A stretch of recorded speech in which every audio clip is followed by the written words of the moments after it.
Hello and welcome to today's Facebook and LinkedIn Live. Today I'm delighted because I'm going to be chatting with Wilma McDonald, who is a nutritional therapist, and we're going to be talking all about the secrets that you can use to enhance your energy and vitality. So as you're logging on, please let us know if you can hear us all okay. Give us a like or an emoji. Also let us know how you feel about your energy. Are you feeling tired today, or are you feeling quite positive and upbeat? So let us know how you're feeling and what your energy levels are like. But today I'm chatting with Wilma McDonald, who is a nutritional therapist with the company Maverick Motherhood. And we're going to be talking all about how you can boost and enhance your energy and vitality. Thank you so much, Wilma, for joining us today. It's an absolute pleasure to chat with you and obviously learn more about this topic. And I know a lot of people, including me, feel tired a lot of the time. So it'd be great to learn how to feel not so tired and feel a bit more, energetic. So I've got the first question. Yeah, I think, thank you for having me, first of all. I'm delighted to be here. That's all right. Yeah, no, absolutely. So what inspired you to become a nutritional therapist? And what are some of the key principles that guide you now when helping clients?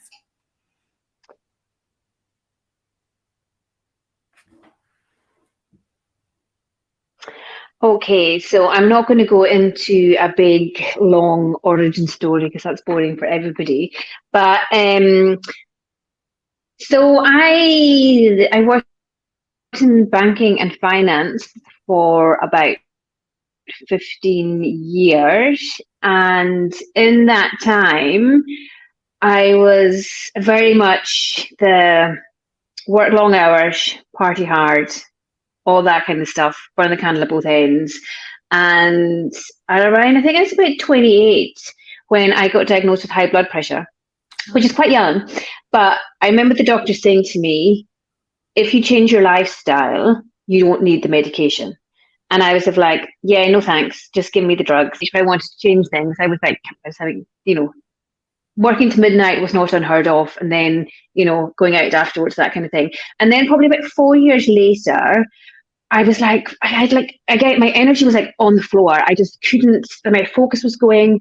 I kept getting these kidney infections, and then I just couldn't, and then I got a cough that wouldn't go away. There was just like things that were piling up on top of one another. That was literally my body sending me messages.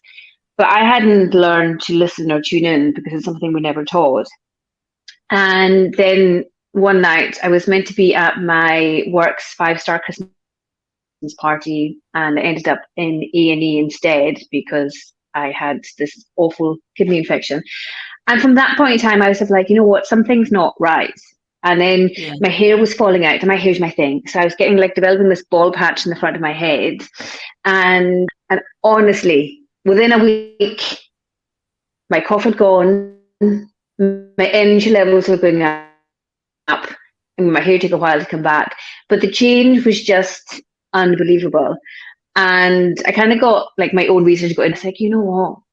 I looked around and I was like, and kind of a bit of an impulse decision, but I think I've been brewing for a while.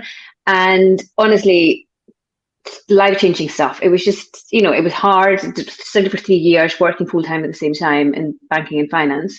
So the principles I go by now when I work with clients, because most of my clients are women who are juggling both home life and working life, and have, their own businesses or really big jobs.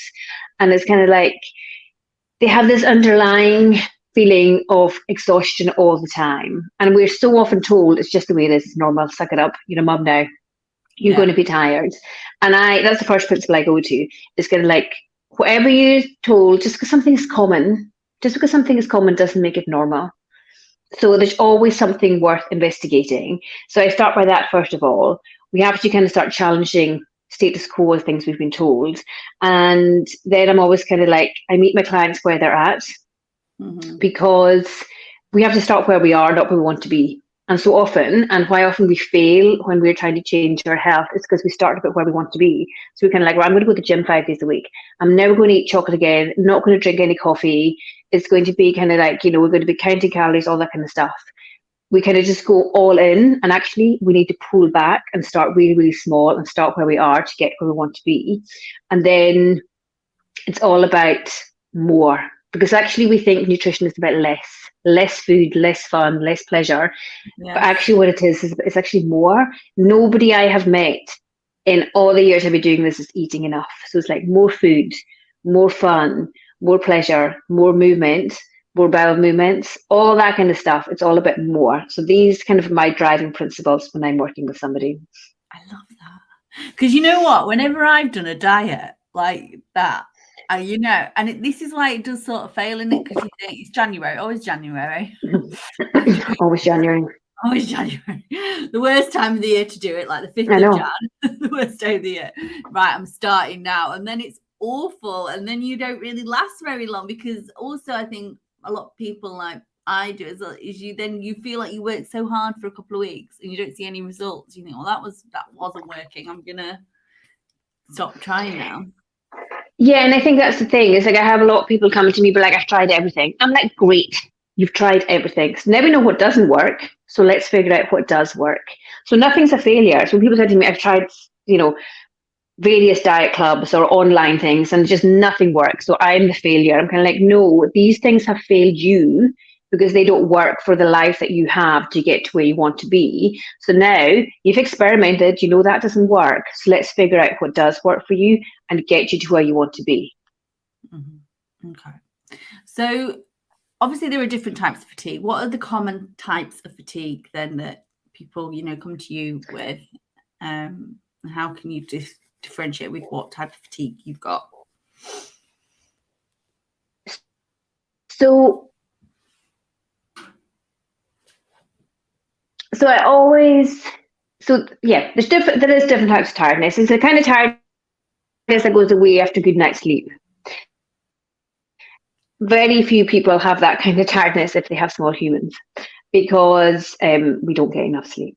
No matter, small humans, very few go to bed at 7 o'clock and wake up at 6 at least once a night. So the type of tiredness that goes away with a good night's sleep is not one I see very often. So fatigue can come in and I always send people to the doctor if the fatigue has been going on for a long period of time, because we need to find out if there's anything underlying going on. And this is not to alarm anybody, but if this has been on for a long period of time, we need to look at things. We need to look at thyroid. We need to look at iron levels. We need to look at vitamin D levels. Are you eating enough? Are you relying on coffee and sugar to get you going? Because what happens then is that your energy goes in like peaks and dips. So it's kind of like, how are you nourishing yourself? Are you moving? Are you getting outside? What's your stress levels like? There's so many layers that can impact your fatigue that we kind of need to look at, not just what you're eating, but your life as a whole, to kind of get to the underlying cause and then work on that from there. Yeah. Okay. And what do you think are the most, if it's not a medical reason why you're tired, you're just tired, small humans, or it's just your lifestyle, what are there some simple foods that you should be eating that are going to boost energy? Are there any foods to avoid? I mean, a lot of, I don't know, I get the afternoon slump as well after lunch. Is that something we all get, or is that something that people should be worried about? And is that an indication that you're eating the wrong lunch? What sort of foods are the best for sort of boosting energy and draining? It's so everybody, loads of people, especially if you're working in an office environment, or we feel the need to have a nap at like 3 o'clock, and it's kind of like, well, everybody, like the thing I guess, like, everybody feels like that, and I'm like, yes, but let's go back to, just because everybody feels like that doesn't mean it's okay. So if you're having a wee lull in the afternoon, we actually need to pull it back to breakfast, not just lunch. So what you're wanting to do, and this is a fundamental thing I will work with every client, is coffee. Coffee is not breakfast. Like, and I know people get really irritated when I say the thing that I do with clients. The very first thing that I do with every single client is this thing called balancing blood sugar levels. Because the afternoon dip means that your blood sugar level has gone like that and is in kind of like a valley. And then what you do is, like, you go off to the cafe or the vending machine and you get like some chocolate or a coffee or whatever, and that goes in and then goes woof like that. But Yeah. what we wanting to do is we want to kind of have a level energy all day.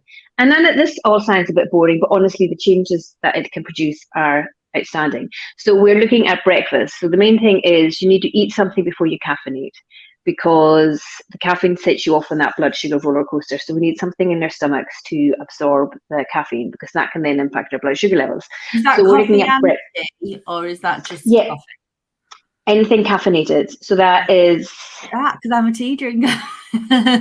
I know, coffee, tea, matcha. I mean, I'm pretty hoping you're not having Diet Coke for breakfast or anything, anything like that. Anything that's caffeinated, we need to have some food in there before we have it, especially first thing in the morning. And then we are looking at protein, fat, and fiber at breakfast. And people are like, how? I don't want to have mince and tags for breakfast. I'm like, you don't need to have mince and tags for breakfast. So we are looking at things like eggs, but you need to pump them up. Porridge, but again, pumped up with nuts, seeds, yogurt, all that kind of thing. My go-to, and for a lot of my clients who are busy, is like the overnight oats, which can be prepped the night before, ready to go, and we just pump them up in the morning, and you can even take them with you. But these are like the key things I would do even if you're like, and then there's the same thing at lunch: protein, fat, and fiber at lunch, because lots of times we're kind of running off to have kind of like a tuna baguette at lunchtime. So again, it's kind of like, are we eating enough, and do we have the protein, fat, and fiber in there to sustain our blood sugar levels throughout the rest of the day? Okay. So carbs, obviously you hear a lot about carbs. Some people think carbs are the enemy. Are carbs the enemy? Do they make you gain weight? Do they drain your energy? What's your view on carbs?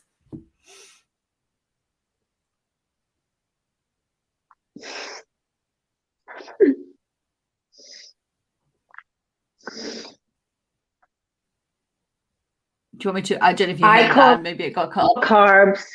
Yeah. I call carbs the toddlers of the food world. They're misunderstood. Okay. We need, so our brain's preferred source of fuel comes from carbs.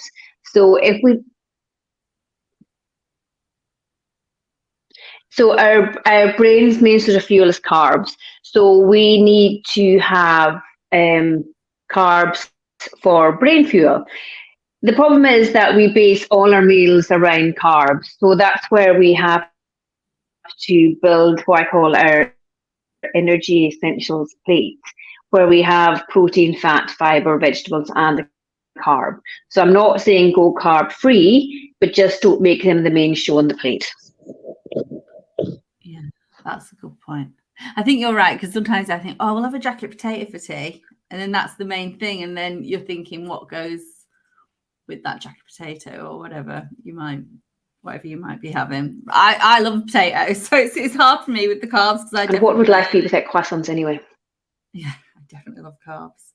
Okay, so we talked about like the protein, the fat, the fiber. Are there any sort of special, like superfoods that are going to really make a difference that we should all try and buy every week? So we need. You can have a. Yeah. I'm Scottish. My parents would be like, "There's not dinner without a potato." Yeah. Absolutely, yeah. So are there any superfoods then that we should be thinking about as well that will really boost our energy and are worth including in our weekly shop? Is there? So I'd love to say yes. Eat this one food or eat this superfood, but my brutal answer is going to be no. Yeah. There's no one booster energy. We have to have variety. It would have to be making sure there is the protein, fat, and fiber. So I know when I buy them, and I'm like a big fan of beans and pulses. So, and I know they're not sexy, and I know they can people don't always react very well to them, and they're not gold packaged or sold by Goop or whatever, but they are the powerhouses that we need that will keep us feeling full for longer, balance our blood sugar levels, give us energy, and feed our guts, which then gives our immune system some love, helps manage our blood sugar levels, all this kind of stuff. And I know it's probably not the sexy answer everybody was looking for, but I like to disappoint. Okay. And is baked beans, or does it have to be like, dried beans that you buy from the pulses aisle? I use tin beans, just not the baked beans. Yeah. Because baked beans sometimes have sugar added into them. So I am a bit of a, like, tin beans are fine, just like the plain ones. I don't like none of this drying and soaking your beans.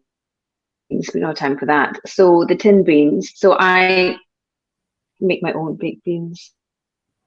That sounds like a complete weirdo, but it doesn't take very long, and it just helps. And then you pump that up with some things, and it's really simple. And I know it's probably not kind of like stick a green pounder in a glass of water and you'll be fine. It's just not that. It's just not it. Okay. And how does exercise impact energy levels? Does it give you energy or does it drain you?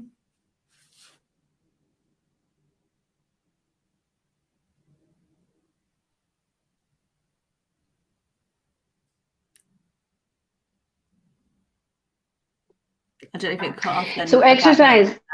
Sorry. Yeah, again. Every time somebody asks me a nutrition question, I'm kind of like, well, it depends is the most common answer. It depends on what kind of exercise you're doing. So most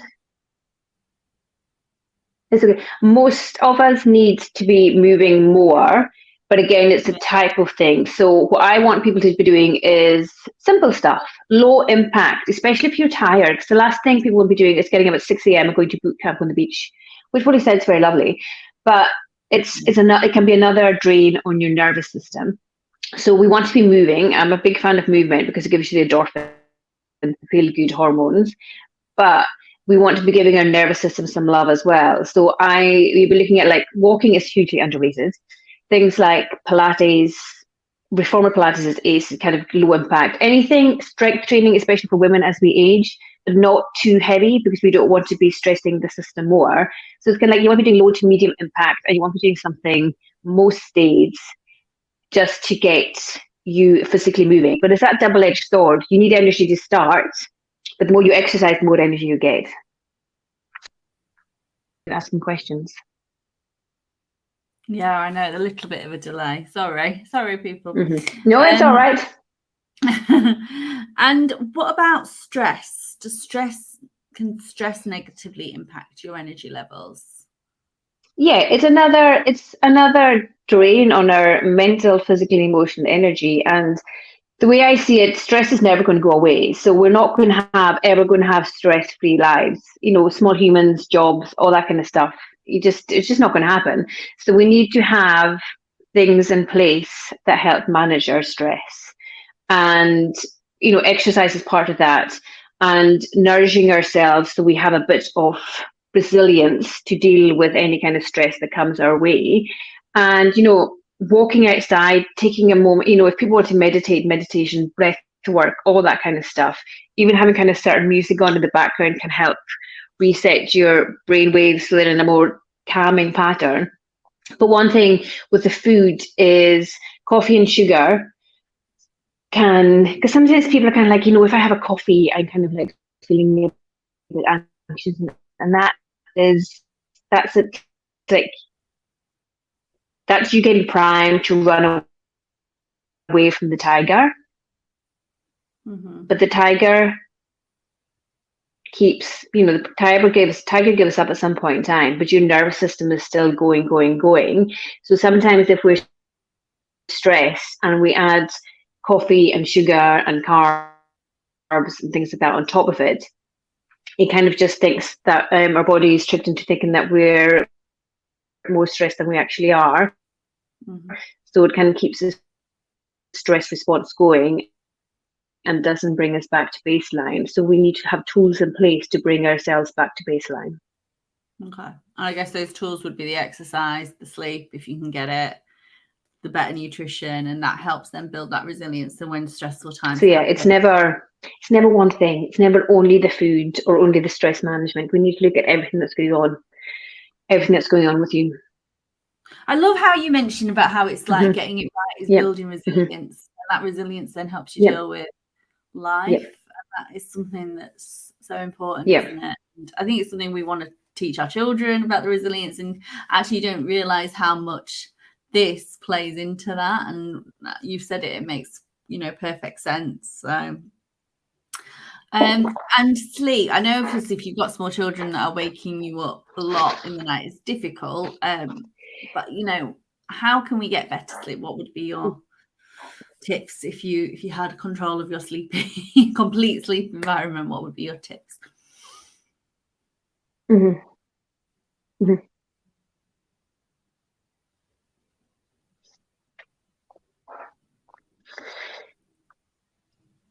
So yeah, so we are small humans in an adult body. So I bet your small humans have a nighttime routine. They know when they're getting ready for bed. You know, they're kind of like into their PJs, teeth brushed, bedtime stories, dim the lights, you know, a few cuddles and all that kind of stuff. They know they're getting prepped for bedtime most nights, apart from maybe when you're on holiday, it happens. So their body is primed for it. Whereas when we become adults, we kind of like, you know what, let's just watch TV. That's probably something I really scared. Let's watch a thriller until like 11 o'clock at night. And then our body's kind of like in this state of alertness. We're like, we just go straight to bed. And then we lie down and we start thinking of what we haven't done that day and tomorrow's to-do list and the laundry basket and all this kind of stuff. So we don't give ourselves a winding down routine.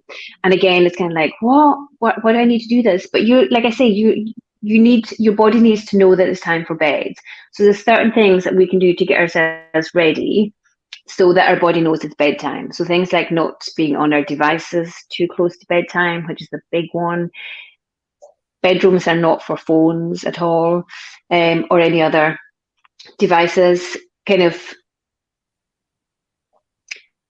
like having something that primes your body, whether it's reading a book, you know, I don't know, talking to your husband, or whatever it is. There's something that kind of sets you up to know that it's time for bed. So it's kind of setting yourself up for some kind of nighttime routine. And it doesn't have to be elaborate. It doesn't have to be hours long. It can be 10 minutes, 5 minutes, half an hour, whatever you want, but just something that tells your body that, you know what, this is time to go to bed and it's time to wind down. And a regular bedtime helps as well, because again, it gets our system primed, because we are creatures of habits, but modern life has kind of got out of the way. And you know, we used to go to bed when it got dark and get up when the sun rises, but obviously that's just unrealistic at the moment. So it's kind of like we need to kind of recreate that for ourselves so that we know that it's time to go to bed. So yeah, just some kind of nighttime routine as you do for your small human. I like that. Do you know what? I'm getting so much tips from you, because I think, why don't we have a proper routine? You know, I'm thinking that now about me, and I'm sure there's probably other people watching this that don't have that routine, and we give it to other people, but not ourselves. And then this is a question that I have, because like I said, you know, you'll try something for 2 weeks, you don't really see any results, then you give up. So how long does it take realistically to start seeing results, and how can you keep yourself motivated in that period, you know, starting something and waiting to see the results?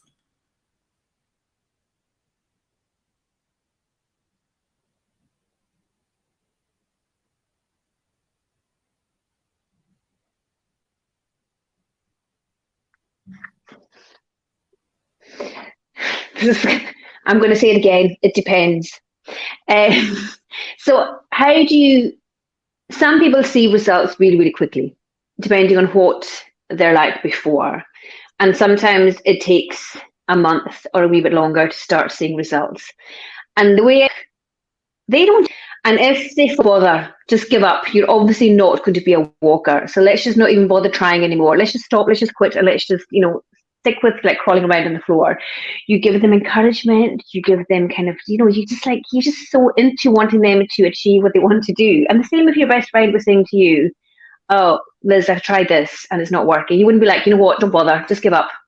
You'd be like, keep going, keep giving it a try. You're worth the effort, all this kind of stuff. So sometimes we're not as nice to ourselves as we are to other people. So we need to cultivate that kindness and grace to ourselves as we do to our small humans and to our best friends. Absolutely.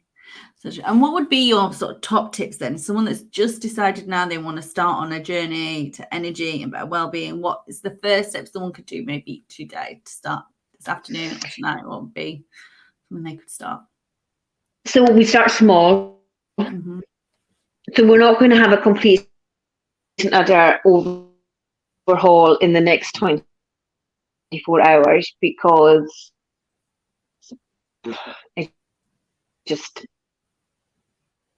you'll give up. It becomes too hard. So we want to make sure there's no overwhelm, and we want to make sure that it fits into the life we've got. Mm-hmm. So we start really small. So where can we start really small? We can add an extra portion of green vegetables to our plate tonight. Smother them with olive oil. Olive oil and lemon juice makes all green vegetables taste better, apart from asparagus. I hate asparagus. So add an extra portion of vegetables tonight. Go right now and have a drink of water. Like, we're all chronically dehydrated and we wonder why we're kind of like a bit tired, a bit burning foggy. So go drink some more water. If you get the train or the bus or, you drive home, get off and stop earlier and walk. It's whatever. How can we fit some incidental movement in there? Like the really small things. And we're kind of like, oh, these are too small. They're not, what's the point if we're not going to go all in? But I love quoting Bruce Springsteen here, from small things, big things one day come. And if we don't do the small things over and over again, the big things and the big changes will never come. So yeah, figure out a really small change. Go to bed 10 minutes earlier. Read a page of a book instead of watching, I don't know, Luther on Netflix or whatever. Something that's more calming. Like, just get outside. I mean, the sun is shining here. Get outside for 10 minutes at lunchtime. Small. Start really small, and then you can build from there. Brilliant. Such good advice. So how can people find you, connect with you, and how do you help people, in your work? So if someone's interested in booking a consultation, what sort of consultations do you offer?